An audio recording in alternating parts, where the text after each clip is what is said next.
રાજકોટની અંદર બોલબાલા ટ્રસ્ટ સેવાનું કામ કરે છે। ભૂખ્યો ઉઠે ભૂખ્યો સુવે એની ચિંતા છે અને ડિઝાસ્ટર હોય, ડિમોલેશન હોય કે કોઈ પણ આપત્તિમાં બોલબાલા ટ્રસ્ટે લીડ લીધી છે। કોવિડમાં 20 લાખ લોકોને જમાડી અને એ દિવસો પણ રાજકોટમાં કોઈને ભૂખા સુવા દીધા નથી। ટ્રસ્ટનો આશય છે કે રોજ રસોઈ બને, રોજ જમાડીએ। રવિવાર, બુધવાર, ઈદની કોઈ રજા હોતી નથી અમારે ત્યાં। લોકોનું લોકડાઉન ન થાય એની ચિંતા હોય છે અને ખાસ કરીને થોડા 2-4 દિવસથી ગેસ એજન્સીઓ તરફથી બાટલા પ્રોપર ને પૂરતા મળતા નથી। 10 માગીથી 2 બાટલા આપતા હોય છે, માંડ આપતા હોય છે।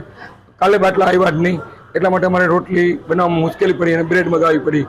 આજે ઈચ્છા એવી છે કે જિલ્લા વહીવટીતંત્ર અથવા તો કોઈ પણ લોકો અમને સપોર્ટ કરે।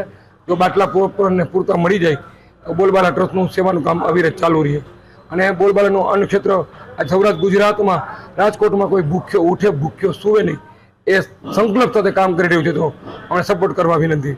આજે જ્યારે બાટલાની શોર્ટેજ થઈ છે એવા સમયે લાકડાનો યુઝ ચાલુ કર્યો। 70% રસોઈ લાકડા ઉપર લઈ ગયા, ચૂલા ઉપર લઈ ગયા। ત્યારે લાકડા ખરીદવા ગયા ત્યારે લાકડા પણ દોઢા બમણા મોંઘા થઈ ગયા છે।